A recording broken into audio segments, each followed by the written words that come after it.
Oh my gosh. Bro, Classroom of the Elite is effing fire with this content we're getting.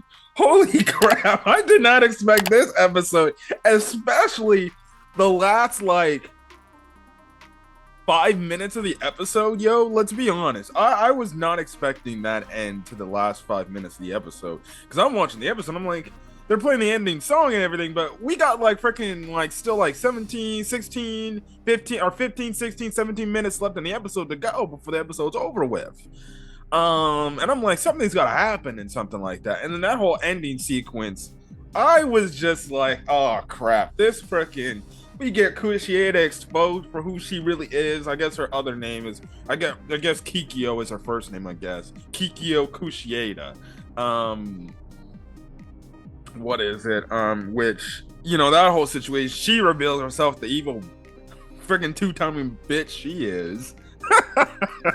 And then we're getting to a point where we think, oh shit, our girl Horikita, she's gonna have to freaking suck up to this guy. She's gonna have to grovel at this dude's feet. She probably have to do something for this guy to get this guy all happy, like, oh, let's go, and stuff like that.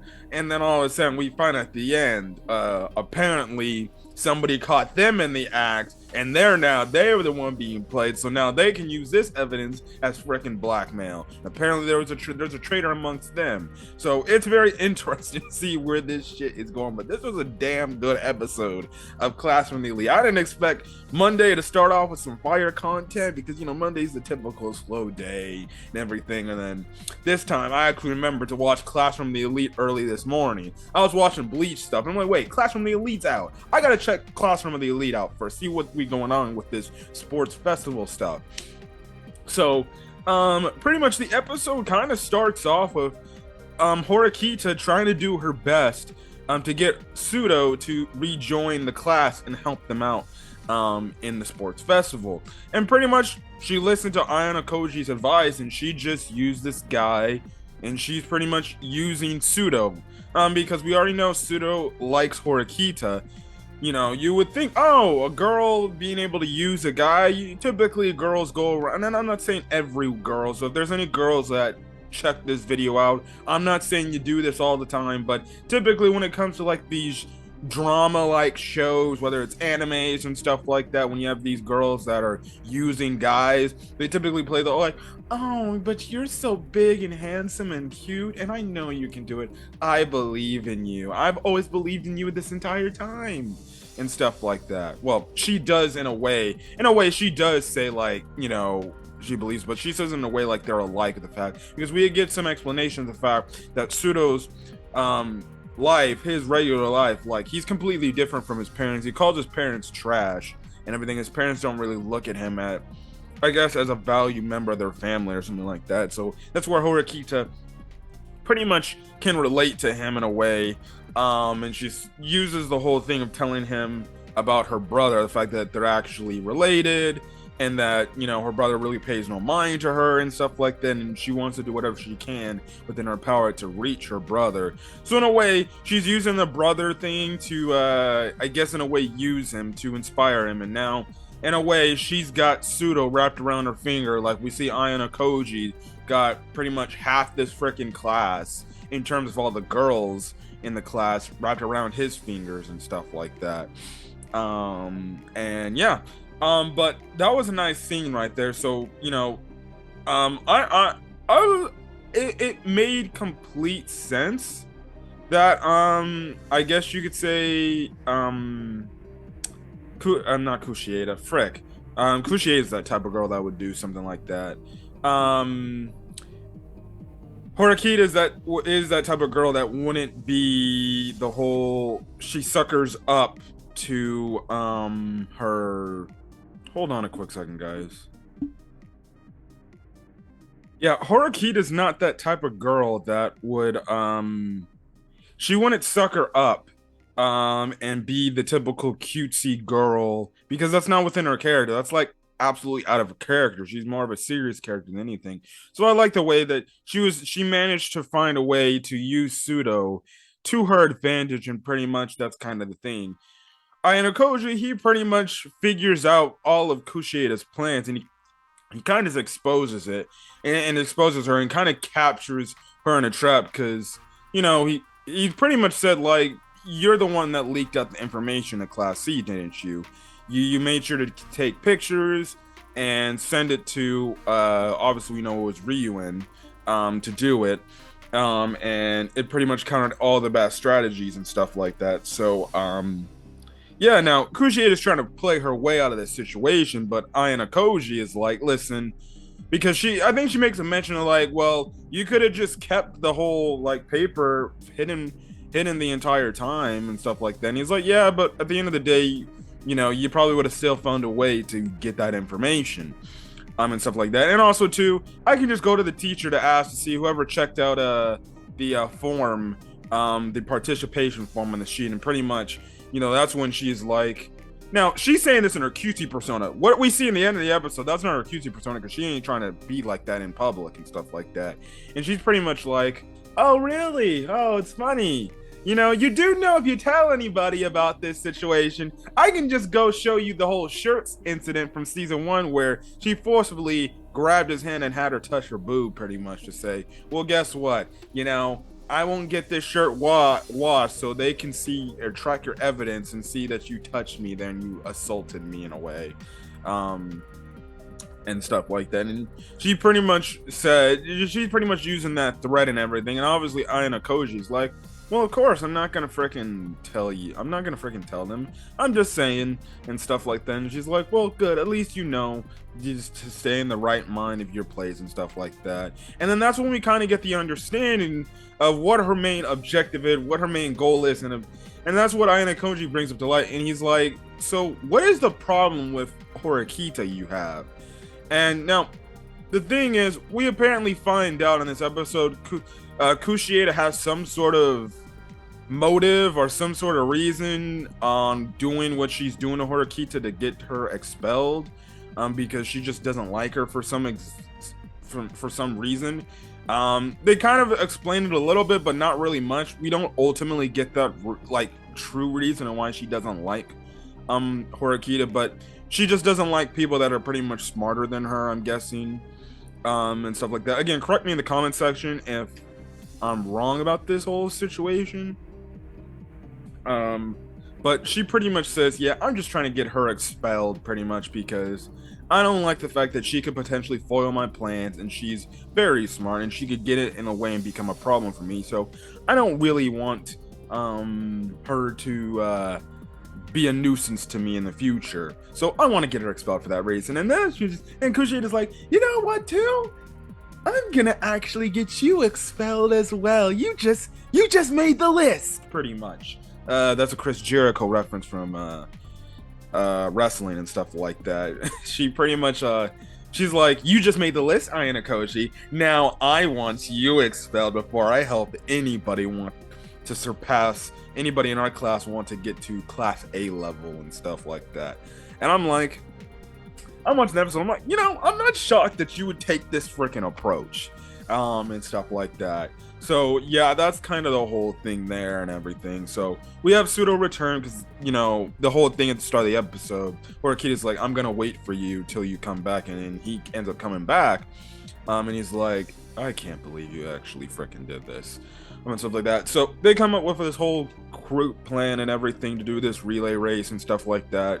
Ayanokoji's in it, Sudo's in it, Kushida's in it, some random person's in it too. We have a talk between Ayanokoji and Suzune's sister,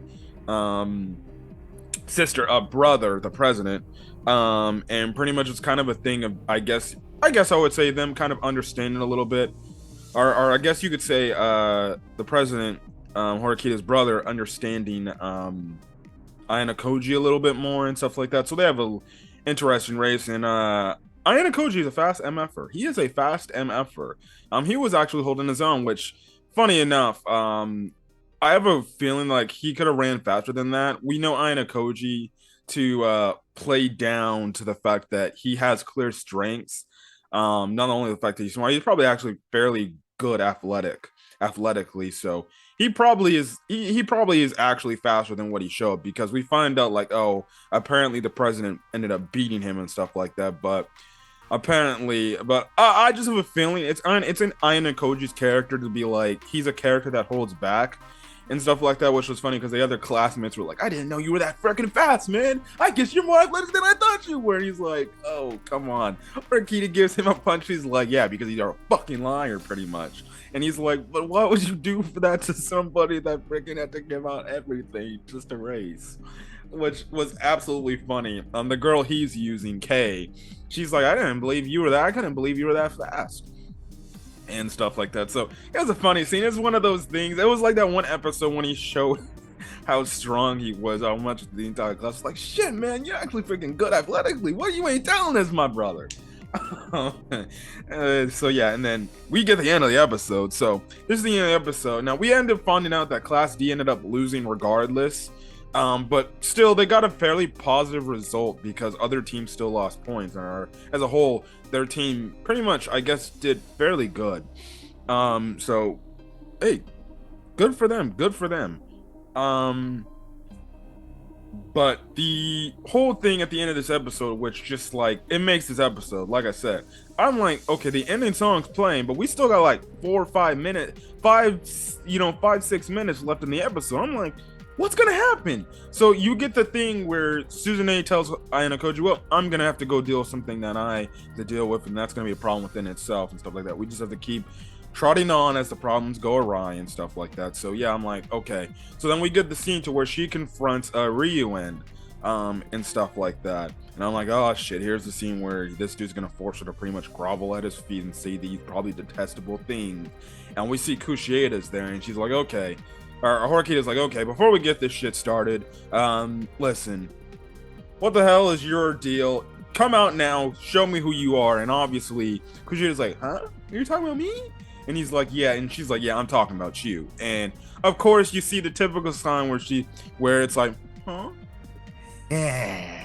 And you get that evil looking Kushida bitch looking face and everything. And I'm just like, oh, I hate you so much. You're hot, but I hate you so much. And Horikita pretty much says, like, I didn't think about this at first, but I realized you're somebody from my past. You're somebody back from when I was pretty much in elementary school and stuff like that. And that's when Kushida comes out. She's like, oh, yes. I was always deemed as the problem child. And I'm over here watching this. I'm like, yeah, no shit why you're deemed the problem child. You use people for your own ulterior motives and stuff like that. So she pretty much explains what she's doing and why she's doing what she's doing and stuff like that. And she wants to get Horikita expelled. And stuff like that. And Ryuen, he jumps in and this whole thing, explains how the one girl was actually hurt. The thing is, he says, oh yeah, she was hurt regardless. In a way, I just kind of made it worse. Which we all knew that he probably freaking did something to where, he messed up that freaking ankle and stuff like that. So yeah, that's the whole thing. Now it looked like Horikita got the upper hand because, the whole thing is, she's like, well, thanks for finding out this information because thank you for telling me this information and stuff like that about me trying to get me expelled and trying to use me and stuff like that. But it's okay. I got you on video. I got you on recording. I've been recording. I'm like, oh yeah, I'm like, why don't I do that all? When I look at myself, I'm like, why don't I do that more often? It's such a serious conversation. Why not I be the one to do recording? Because typically that's how people do blackmail. They get people on freaking record, and they freaking be like, yeah, try to use this evidence against me. I got the evidence. I'll just show this to the higher ups, and guess what? Your asses are done. But we find out that pretty much, Ryuen pretty much, he's like, oh well, yeah. He kind of uses this fantasy term and like, well, please, it's not like you can actually say that and stuff like that and everything. And Horikita brings the point, you're just saying that for fantasy. I can just edit out that part and show the true part and stuff like that. And that's when Ryu brings out his phone. He's like, well, Horikita, you fail to understand. I've been recording too. I know, One Piece. I know, great. One Piece in the background. I know, great One Piece episode this past week. Holy shit! I will get to it. I will talk about it. Yeah, I was like, fuck. I saw that. I'm like, how is she gonna get out of this situation, yo? She's fucked. She's gonna have to listen to this guy. She's gonna grovel his feet. This guy's probably gonna force her to friggin' sleep with her, probably, and stuff like that. And I'm just like, dude, there's no way Horikita's getting out of this situation. All of a sudden, this guy gets an email, and this email's like telling him, "Hey, pick up your damn phone. Call me right now, or pick up this phone." And apparently, this guy calls. This person calls. This mysterious person calls, and pretty much sends him this video of, I guess, Ryuin coming up this plan with Kushida and everything. And also too, we do find out that Kushida did, because Ryuin does tell her that, yeah, Kushida was the one that leaked out all the information, put us in the best position for Class C to be in a good position against, or be it put us in a good position while your class would be in a bad position, and stuff like that. But he gets this video recording of Ryuin making this plan up with, I guess, this group of people, as well as Kushida more than likely being there, pretty much. And Ryuin's like, I don't know who's pulling your strings, frickin' Suzune, but it seems like we had a traitor amongst us. And apparently this recording pretty much explained the entire plan of what they were going to do, the fact that they were going to hurt frickin' Horikita and stuff like that, and they would use it as a way, because they know she would try to do something about it, and they would use it as a way of blackmail, so Ryuin can get Horikita to do what he wanted her to do, and stuff like that. And pretty much Kushida's like, wait, what does this mean? And frickin' Ryuin's like, well, it seems like you got him. It seems like not only I got played, but you, Kushida, got played yourself. So I don't know who's pulling the strings or something like that, but there's a traitor that leaked our plan, so there's nothing we can do about this now. And he even goes on to make the mention, he's like, whoever had this video recording, they had to keep themselves fucking hidden for a good while. So they pretty much leave. Ryuin pretty much makes the threat to Horikita, the fact that he's like, I won't pay attention to you now because I gotta go focus on this other situation, because this is a fucking problem. And I'm gonna go, but don't worry, I'll come back to you later. I'm just gonna take care of this little problem and stuff like that. So, yeah, that's kind of the whole thing. That's where the episode ends off. And it was funny because it was right before, this dude gets everything that happens to him right before, he was about to make Horikita pretty much grovel and do probably these detestable things right then and there. Like I said, we could have only imagined what this guy would have made Horikita do. I guarantee it would have been something like not groveling, probably would have been doing these inappropriate things and saying, I won't say, I'll keep it PG as best I can. Even though I just cussed and stuff like that, but whatever. I'll keep it PG as best I can to turn to that stuff. You know what I mean. This guy was probably trying to freaking get in bed with her, probably. Trying to forcefully push himself or put his body on her, stuff like that. So this was a great episode. The last few minutes was crazy. I can't wait to understand more of this freaking Kushida backstory. Why is she the character she is, and stuff like that. It's gonna be very freaking interesting to see this. And also, who apparently is this guy that leaked out this plan? Obviously, leading factor, I guess you can say, could have been Ayanokoji. Maybe from a distance he heard everything and he saw this meeting going on and he somehow got a recording of it. I don't know. Maybe it could have been somebody else. It could have probably been somebody in Class C that recorded this evidence and said, oh, cool. All right, fine. I'll get you back for this. I don't know. Those definitely the leading suspects. And stuff like that. But this episode was great. This episode was flat out amazing. And I also did like the thing too, that in this whole discussion, Kushida made the mention of the not liking smarter people smarter than trying to outsmart her and stuff like that. And Ryuin's like, oh, really? So that means I probably should watch out for you too. And obviously Kushida's like, well, maybe at some point that could be a potential, that could be a possibility. So this girl freaking Kushida will use anybody she sees fit to get her best means. But this was a really damn good episode. And I can't wait to see what next week. These freaking, man, I love Classroom Lily. I'm glad I'm talking about it on the channel, and stuff like that. But very interesting episode. But anyways, guys, I'm gonna get out of here. If you guys like the video, leave a like, put in the comment section your thoughts on this week's episode of Classroom of the Elite, as well as hit the subscribe button, or as well as the notification icon button when you do Hit that subscribe button so you're up to date with whatever I upload to the channel. Till then, guys, hopefully you guys have a great rest of your day or night on this video. Until then, guys, stay safe. Peace.